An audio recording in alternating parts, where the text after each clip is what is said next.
Olá, amigos do Estratégia Concursos, meu nome é Bruno Klippel e estamos aqui iniciando as gravações dos vídeos sobre direito processual do trabalho.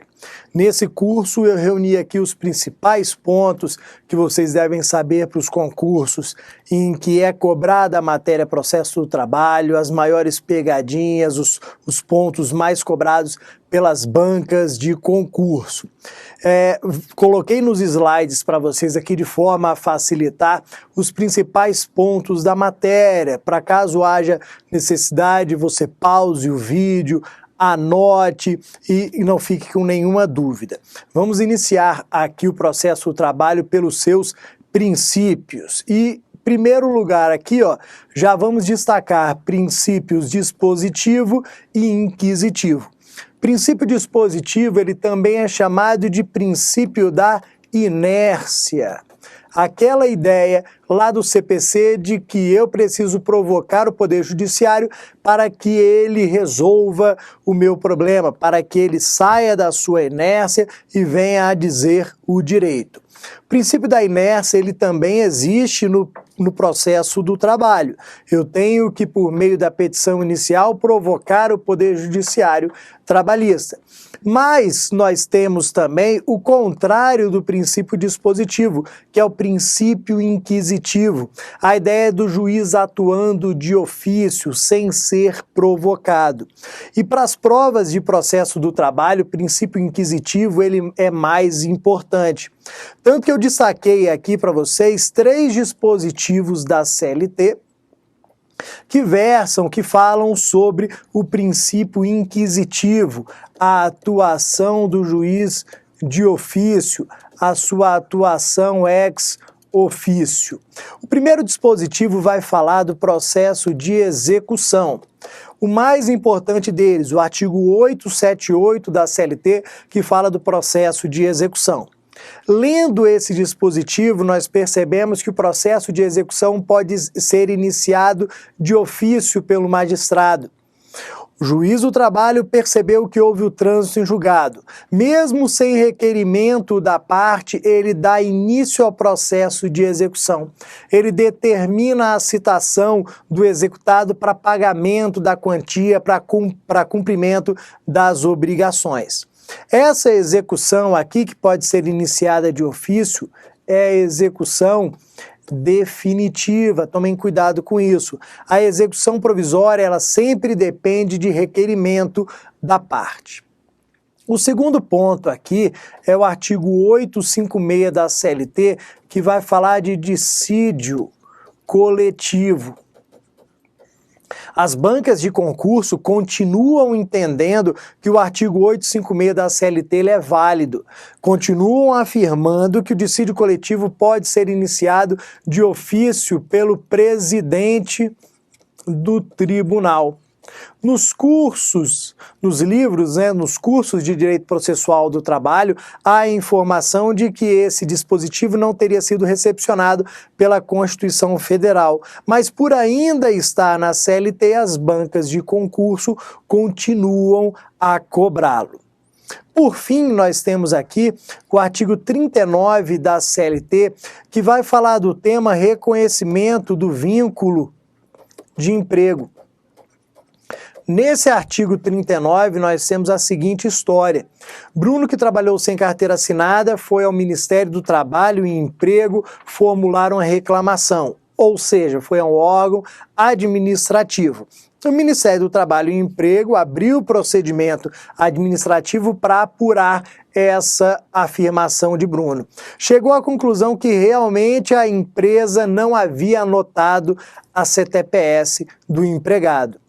Com base nessa ideia, o Ministério do Trabalho e Emprego vai autuar e multar a empresa e, por sua vez, que aí é o que interessa para as provas aqui, vai remeter o processo administrativo para o Poder Judiciário.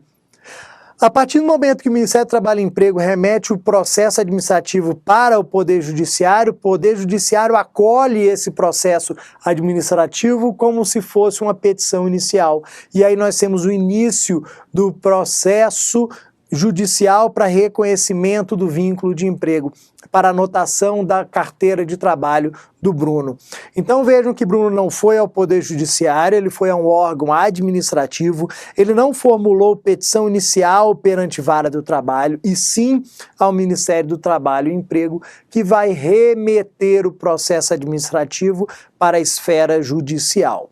Então são os 3 pontos aqui mais importantes sobre o princípio inquisitivo: execução definitiva iniciada de ofício, dissídio coletivo iniciado de ofício pelo presidente do tribunal e demanda para reconhecimento do vínculo de emprego, que se inicia pelo recebimento do processo administrativo do Ministério do Trabalho e Emprego. Passando aqui para o nosso segundo princípio, nós vamos para o princípio da identidade física do juiz. Esse princípio aqui, entendo que é um dos mais importantes hoje, em virtude de alteração que ocorreu em setembro de 2012 na jurisprudência do TST. Vamos lembrar aqui do que trata o princípio da identidade física do juiz. Ele está previsto nesse dispositivo aqui. Então, quem tiver oportunidade, vá ao CPC e leia o artigo 132. Ele diz que o juiz que participar da instrução, ou seja, da produção das provas, deve julgar a lide. O CPC cria a presunção aqui de que o juiz que participou da produção das provas, que esteve olho a olho com as testemunhas, com as partes, ele tem melhores condições de julgar a lide, julgar os pedidos que foram formulados pelo autor. Esse princípio, até setembro de 2012, não era aplicável ao processo do trabalho. Nós tínhamos, veja, ó, essa súmula 136 aqui, que dizia não ser aplicável o princípio da identidade física do juiz. Ocorre que houve o cancelamento da mesma em setembro de 2012. E hoje o entendimento para as provas é que o princípio da identidade física do juiz é aplicável ao processo do trabalho. Tomem cuidado, a ideia é simples, mas tomem cuidado porque provavelmente, como foi uma alteração da água para o vinho, como se diz, a tendência é que as provas de concurso, as bancas de concurso, venham a cobrar essa ideia.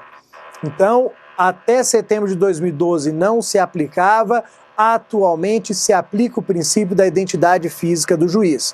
O juiz que instruiu o processo, que participou da produção das provas, deve julgá-lo.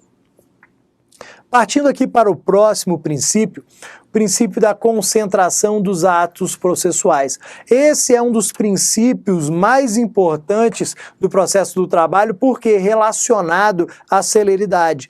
Por que o processo do trabalho ele é tão mais célere que o processo civil? Um dos motivos é o princípio da concentração dos atos processuais. Eu poderia resumir para vocês aqui o procedimento trabalhista da seguinte forma: petição inicial, notificação do réu, do reclamado e audiência. Mas o procedimento trabalhista típico seria só isso, Bruno? Petição inicial, notificação e audiência? Sim. Por quê? Em virtude do princípio da concentração dos atos processuais. Como assim? Praticamente todos os atos processuais estão concentrados na audiência. Praticamente tudo no processo do trabalho se faz na audiência. E essa audiência aqui, pelo artigo 849 da CLT, ela é uma única audiência para a prática de todos os atos processuais. Óbvio o seguinte, que apesar dessa regra da audiência una, nós temos possibilidade de fracionamento da audiência. Muitas vezes há necessidade de se fracionar a audiência em virtude, por exemplo, da necessidade de uma prova pericial. Na primeira audiência, o juiz verifica a necessidade de se produzir perícia. Ele vai deferir a prova pericial, vai nomear o perito que terá por exemplo, 30 dias para entrega do laudo pericial. Nessa hipótese, eu tenho que fracionar a audiência, não tem como. Por exemplo, se uma testemunha falta, eu tenho que fracionar a audiência, mas a regra é que ela é una. E tomando por base a ideia de que praticamente todos os atos são concentrados na audiência, então nós podemos dizer que as fases da audiência são, primeiro, pregão, segundo momento, segunda fase da audiência, seria a primeira tentativa de conciliação, primeira tentativa obrigatória de conciliação. Depois, nós passaríamos aqui para a leitura da petição inicial. Essa leitura da petição inicial, ela pode ser dispensada por ambas as partes. Seguindo, nós teríamos a defesa. A defesa que é oral. Depois, o quinto ponto da audiência, nós passaríamos para a instrução. Instrução significa produção das provas. Teríamos a produção das provas, a oitiva das partes, a oitiva das testemunhas. Depois, vou colocar do lado aqui, nós passaríamos para o sexto momento, que seria as razões finais. Depois das razões finais, nós chegaríamos à segunda tentativa de conciliação, para depois chegarmos aqui à nossa sentença. Então, as fases da audiência podem ser assim resumidas: pregão, primeira tentativa obrigatória de conciliação, leitura da petição inicial que pode ser dispensada, defesa oral em até 20 minutos, instrução, que é a produção das provas, as razões finais orais em até 10 minutos para cada parte, segunda tentativa obrigatória de conciliação e sentença. O que nós faremos aqui no nosso curso? Nós vamos falar sobre petição inicial, sobre conciliação, inclusive num princípio próximo agora, o princípio da conciliação. Nós falaremos sobre as formas de defesa do réu, falaremos sobre todas os meios de prova, falaremos sobre a instrução processual, sobre sentença, sobre recursos, sobre todos esses pontos aqui.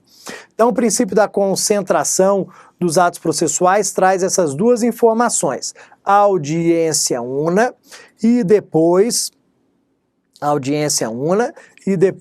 essas fases da audiência aqui. Todas elas. Se quiserem, deem uma pausa no vídeo, anotem todas essas fases, porque elas são importantes, geralmente são cobradas em concurso.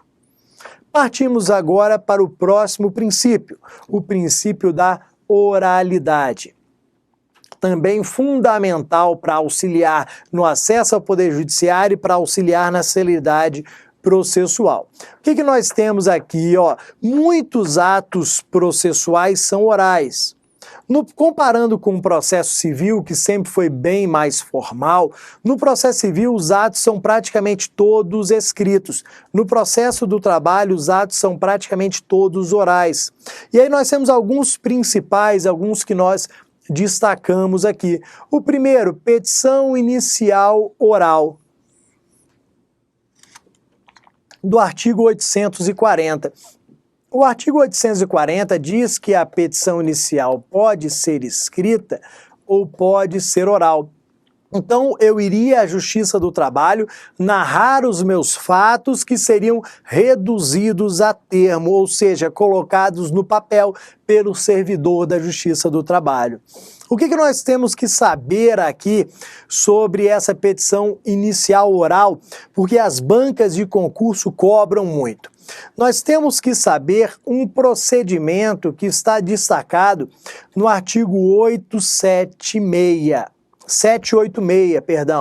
o artigo 786 da CLT. Esse procedimento muitas vezes é cobrado pelas bancas de concurso. Então, vá à CLT, leia o 786, destaque na sua CLT, porque ele cai muito. O que ele diz? Qual é esse procedimento simples? Primeiro, haverá a distribuição daquele meu pedido oral. Haverá distribuição do meu pedido oral a uma das varas do trabalho competentes. Distribuída, por exemplo, para a terceira vara do trabalho, eu tenho 5 dias para comparecer àquela vara do trabalho, para contar a minha história com detalhes, para narrar o que realmente acontecia no dia a dia. Contada essa minha história, nós teremos a redução a termo. Então percebam que o 786 da CLT diz que haverá a distribuição antes da redução a termo. É esse procedimento que as bancas de concurso muito cobram nas suas provas. Distribuo, vou àquela vara do trabalho no prazo máximo de 5 dias, conto a minha história que será reduzida a termo. Mas, Bruno, se eu não for naqueles 5 dias, se eu faltar sem justificativa alguma, simplesmente esqueci de ir à vara do trabalho reduzir a termo, o que nós temos? Nós temos perempção nos termos do artigo 731 da CLT. O que acontece? Será aplicada uma pena ao Bruno de nome perempção, que vai impedi-lo de ajuizar novamente aquela ação pelo prazo de 6 meses. Então, perempção é o nome da pena, a perempção aqui ela é provisória, é a pena que impede Bruno de voltar a ajuizar aquela reclamação trabalhista pelo prazo de 6 meses. Então, cuidado com esse pequeno procedimento simples aqui, que sempre é cobrado nos concursos, e esse é o nosso primeiro ponto sobre princípio da oralidade. O nosso segundo ponto é leitura da petição inicial e defesa do reclamado. Defesa do reclamado. O que acontece? O artigo 847 da CLT diz que haverá pelo juiz a leitura da petição inicial. Pode ser que o reclamado não saiba ler, não saiba escrever, e aí tem que ter ciência do que eu narrei na minha petição inicial. Logo, haverá leitura da petição inicial. Essa leitura da petição inicial, como eu até disse num ponto anterior, ela pode ser dispensada. Cuidado com detalhes. Ela pode ser dispensada por ambas as partes. Então, sozinho, o reclamante não pode dispensar, reclamado não pode dispensar. A dispensa aqui, ela é possível por ambas as partes. Se não houver a dispensa, o juiz lerá a petição inicial para dar ciência ao reclamado e àqueles presentes à audiência sobre os fatos narrados na petição inicial. Esse é um primeiro ponto do artigo 847. Só que o artigo 847, ele também fala da defesa do réu. Por esse artigo aqui, a defesa do réu, ela será verbal. E percebam, meus amigos, que não existe na CLT previsão para a defesa escrita. A única previsão aqui é para a defesa oral. A defesa será oral no prazo de 20 minutos. Na prática, todo mundo sabe que as defesas são apresentadas por escrito, mas para as provas de concurso, principalmente as provas objetivas, a única resposta correta é que a defesa será apresentada oralmente no prazo de 20 minutos na audiência. Ok? E aí, partindo aqui para a próxima, razões finais. O artigo 850 da CLT fala que as razões finais serão ali apresentadas em 10 minutos para cada parte. Como as provas de concurso cobram cada vez mais detalhes, cuidado com essa informação. São 10 minutos para cada parte. Não são 15, não são 5, são 10 minutos. Após, temos a sentença. A sentença, regra geral, também deve ser proferida oralmente. Não se deve fazer, pelo menos em teoria, como se faz na prática. Deixar para proferir a sentença depois por escrita. Não. As partes devem sair da audiência já com conhecimento acerca do direito, se seu direito foi reconhecido ou não. Então a sentença ela deve ser oral. E aí mais um ponto sobre o princípio da oralidade, o protesto em audiência. O que seria esse protesto em audiência aqui? Ele é uma figura bem próxima ao agravo retido oral do processo civil. Lá no processo civil nós temos o agravo retido oral, que é o recurso que vai ser interposto das decisões proferidas na audiência de instrução e julgamento. Lá no processo civil, o juiz indeferiu a minha prova testemunhal. Tenho que interpor na hora e oralmente o agravo retido para evitar a preclusão, para que seja possível a discussão posterior dessa questão. Aqui no processo do trabalho não existe o agravo retido oral, mas existe a figura do protesto em audiência. Ao ter o indeferimento das minhas testemunhas, eu não posso me calar, eu não posso deixar para depois. O que eu tenho que fazer? Eu tenho que demonstrar o meu inconformismo de imediato. E essa demonstração do inconformismo vem por meio do chamado protesto. Eu vou pedir ao juiz que afirme na ata de audiência o meu protesto, o meu inconformismo. E o juiz do trabalho vai inserir na ata de audiência que o indeferimento da prova testemunhal se deu com os protestos do reclamante, com os protestos do reclamado. Eu não preciso justificar, eu não preciso fundamentar. Essa é uma grande diferença aqui para o agravo retido oral do processo civil. No processo civil, esse meu recurso, mesmo que oral, tem que ser fundamentado. Aqui não há essa necessidade. Estou inconformado, protesto e pronto. O fato de constar esse protesto na ata de audiência vai permitir a Bruno a discussão posterior no eventual recurso ordinário. Digamos que o juiz tenha indeferido a minha prova testemunhal, eu haja afirmado meu protesto e lá na frente a sentença tenha sido de improcedência. No meu recurso ordinário, o primeiro ponto que eu vou alegar é o cerceamento do direito de defesa. O juiz não me permitiu produzir a prova testemunhal que era necessária, que era indispensável. O tribunal, para saber se eu posso alegar esse cerceamento de defesa ou não, vai lá atrás na audiência verificar se houve o meu protesto. Daí a sua importância. E aí, seguindo, nós passamos aqui para o princípio da irrecorribilidade imediata das decisões interlocutórias. Esse princípio da irrecorribilidade imediata das decisões interlocutórias, ele está previsto aqui no 893, parágrafo 1º. Então é um dos artigos que vale a pena ler. A regra geral consta no 893, parágrafo 1º. Qual é a ideia aqui? Vejamos, as decisões interlocutórias proferidas no processo do trabalho, elas não podem ser impugnadas de imediato com o recurso.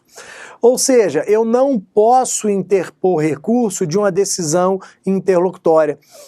Por mais errada que esteja, por mais inconformado que eu esteja, eu não posso recorrer. A técnica utilizada pelo legislador foi deixar a discussão acerca dessas decisões interlocutórias para o final. É isso que fala o 893, o parágrafo 1º, que eu posso discutir as decisões interlocutórias no recurso da decisão final. Então, pedir liminar, ela foi indeferida. Quando for proferida a sentença, eu vou interpor o recurso ordinário e no recurso ordinário vou impugnar tanto a sentença quanto a decisão interlocutória. Essa daqui é a nossa técnica.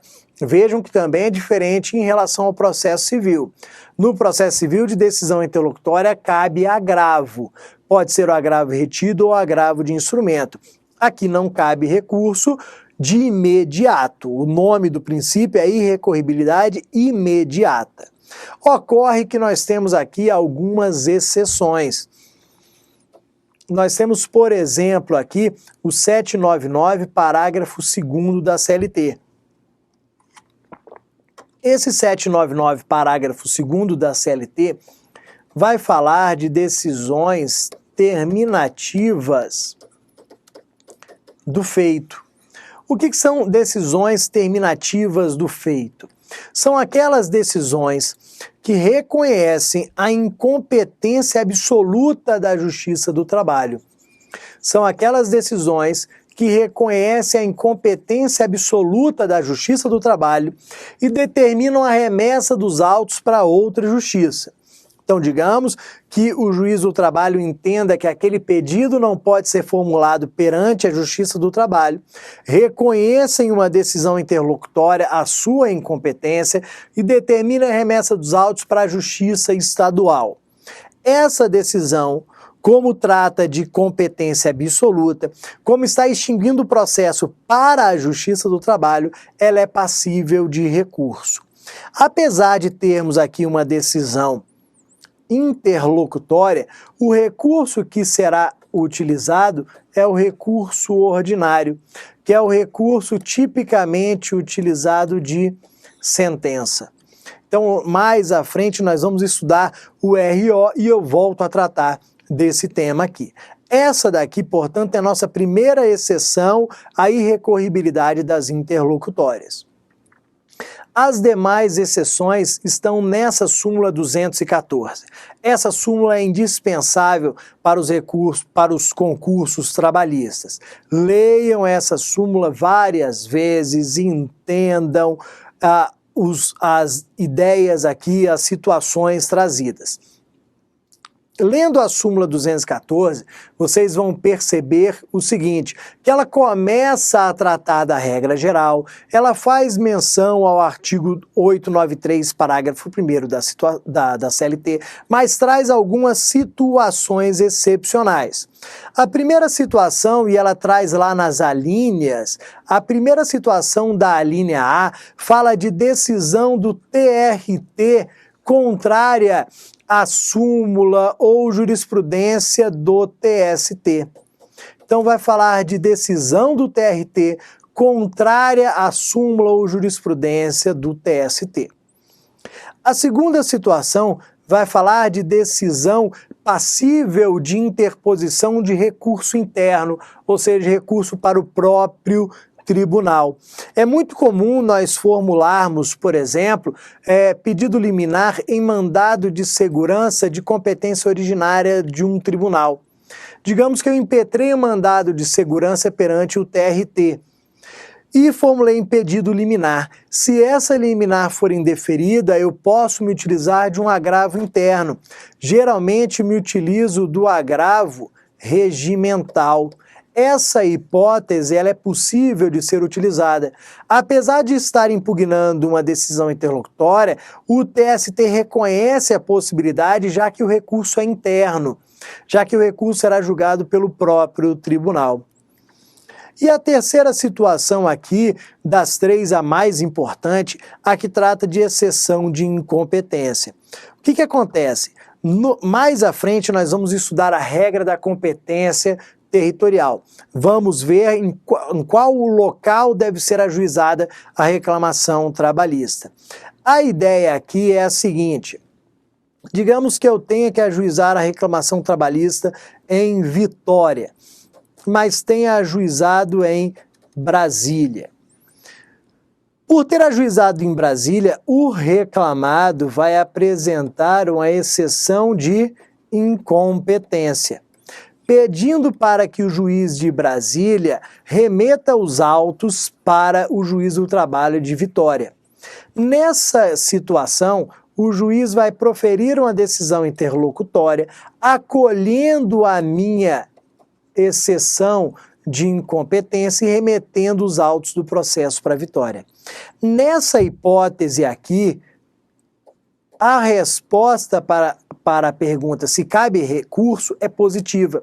Dessa decisão interlocutória que acolheu a exceção de incompetência, cabe recurso. Por quê? Porque determinou a remessa dos autos de Brasília, que é TRT 10ª região, para Vitória, que é TRT 17ª região.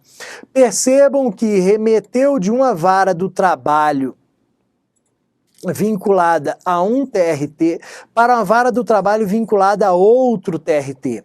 Quando acolhe a exceção de incompetência com remessa dos autos para vara do trabalho vinculada a outro TRT, cabe recurso. Agora, digamos que tenha determinado a remessa dos autos de uma vara do trabalho da 10ª região para outra vara do trabalho também da 10ª região. Não caberia recurso de imediato. Então, cuidado com essa alínea C do 214, porque é sempre lembrada nas provas de processo do trabalho. Nós encerramos aqui esse primeiro vídeo e continuamos a matéria nos próximos.